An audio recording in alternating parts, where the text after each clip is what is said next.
Hello everyone and welcome to Alien Movement. I'm your host Andrew Meadows. I want to thank you for joining me. A couple of housekeeping notes. I talked the last time on the show about I'm not sure if my live broadcast is going for the entire length or if it's cutting off at 15 minutes. If someone's listening right now or anyone who's listening live, after the 15 minutes, would you mind sending me an email or writing me on Facebook and letting me know if you were able to listen to the whole thing or if you had to go afterwards and listen to it in like Facebook or Twitter or Spreaker? I'd just like to know because it seems like it's working, but then it says very clearly on Spreaker that if you just have a basic membership, you cannot broadcast live more than 15 minutes. Anything over 15 goes to just part of the recording. Anyway, quick housekeeping as always. This is Alien Movement. The website is andrew-alienmovement-org. I'm on Twitter at alienmovement1, as in the number 1. I'm on Facebook at alienmovement.org. I'm on Spreaker, of course, which you're probably listening to right now. I also have an account with patreon.com, patreon.com. If you'd like to sponsor the show, you can go anywhere from $1 up. I have one sponsor so far, and I thank them. And I'd like to get some more, use some of the sponsorship money to improve the show. I also have a YouTube channel.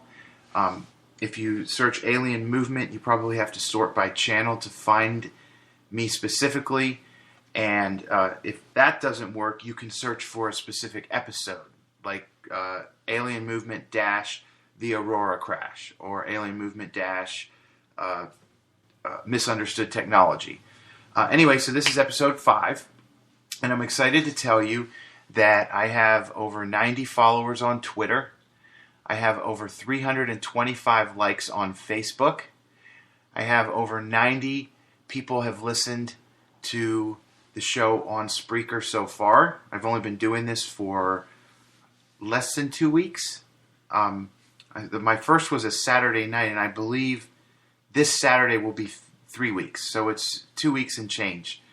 So I'm really excited about it. I've had a bunch of people write me. I had one guy write me today on Facebook, and he's a big UFO enthusiast. He's got 425... No, I'm sorry. Was it Twitter? Anyway, he's got like 425 followers, and he wrote me and said, keep up the great work. I'm really excited to see this new podcast that you're doing. So I wrote him back, and I was like, thank you very much. I really appreciate it. And I was like, you keep up the good work, too.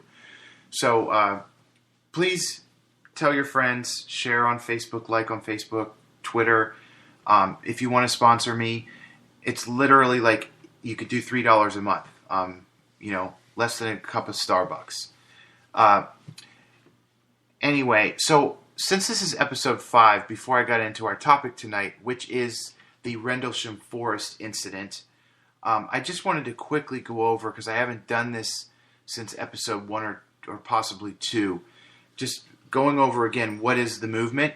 It's a group of people like us who are trying to push the ancient alien theory into the mainstream, getting more and more people to recognize it.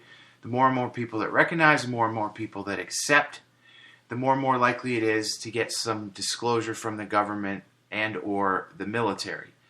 Until we reach that tipping point where they decide that people are actually comfortable with this, it's not going to happen.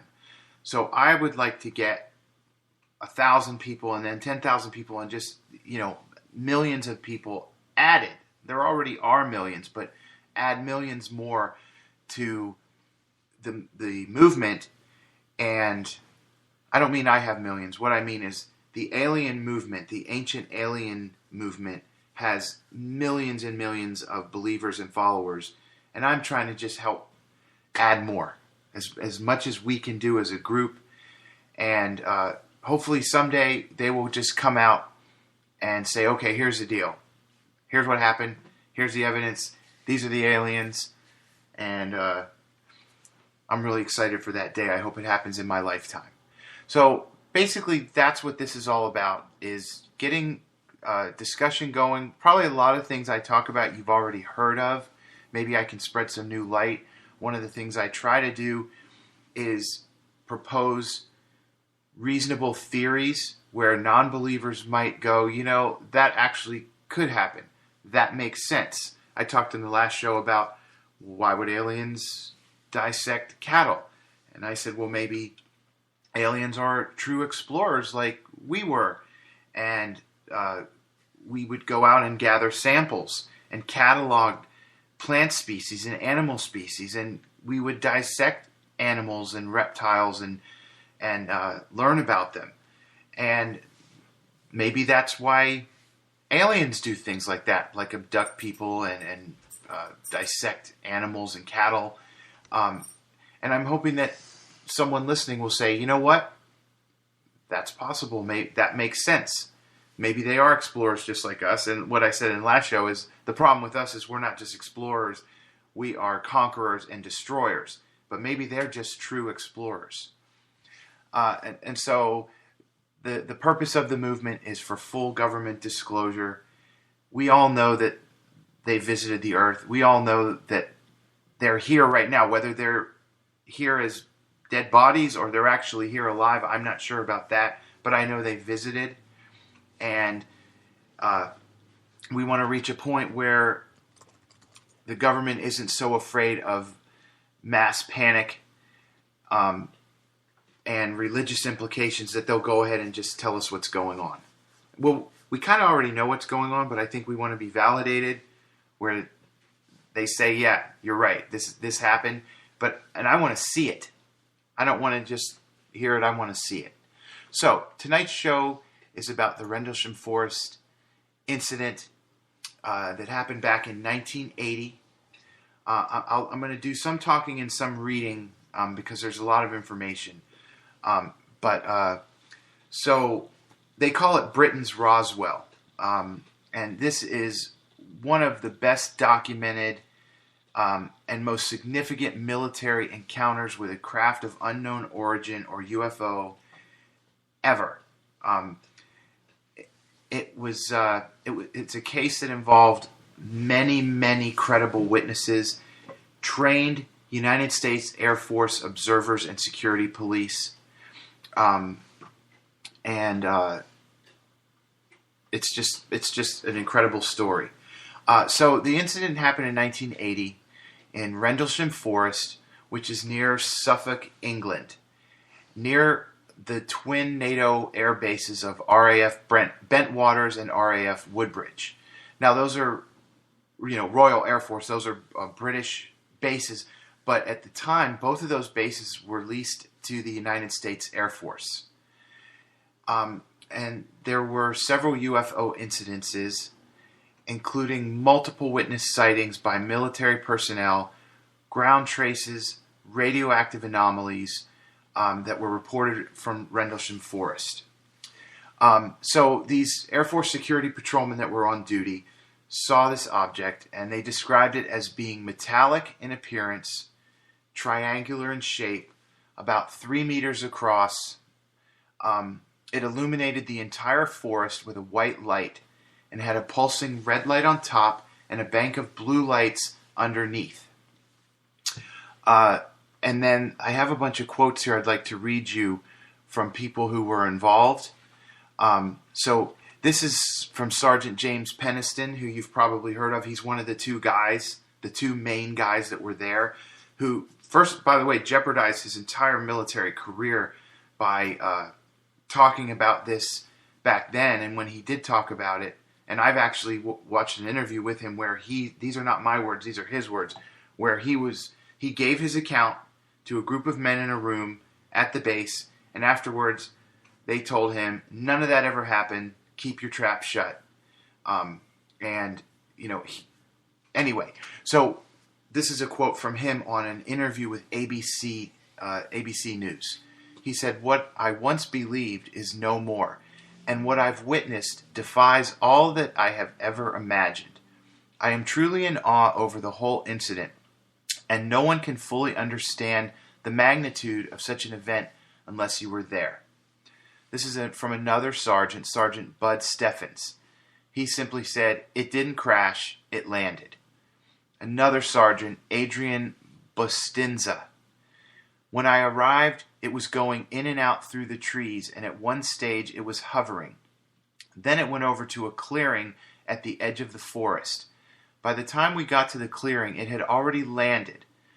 When this thing landed, Halt, who was the commander of the base, Lieutenant Colonel Halt, was already there. I didn't see it land, I saw it take off. It kind of hovered at first, and then it took off." This is another sergeant, Sergeant Monroe Nevels. "There were 3 objects or lights. The largest light was the leading or command vessel. The lights were 3 vessels that moved independently of each other. They were moving and were able to jump from Woodbridge, which is a base, and show up over Bentwaters in less than a second." And now you hear several of these people saying that it hovered. Okay, airplanes don't hover. Helicopters hover. I'm pretty sure that all these sergeants and all these officers in the Air Force would be able to tell if this was a helicopter. I'm not in the Air Force, and I can certainly tell if I see a helicopter hovering above me. They most certainly were not helicopters. But I focus on the word hovering because that's the first thing people will think. All these lights shining and hovering, it was probably a helicopter. Anyway, so it's one of the best documented UFO cases in the world. You've probably heard of a guy named Nick Pope. He's been on Ancient Aliens and other shows. He worked for the British government. I'm trying to remember what branch, but I'm so sorry, I can't remember the branch. I'm going to Google it right now while I'm blathering on. Nick Pope. He was with the British government's Ministry of Defense from 1985 to 2006.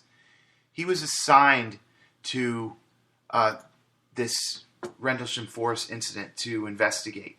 He was a total non-believer when he was assigned. He was a skeptic, and by the end, he was a true believer, and he absolutely believes that this was a UFO incident, that it was covered up.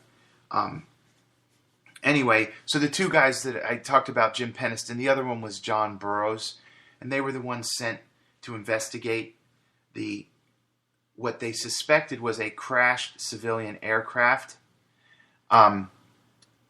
which apparently landed in a small clearing in Rendlesham Forest.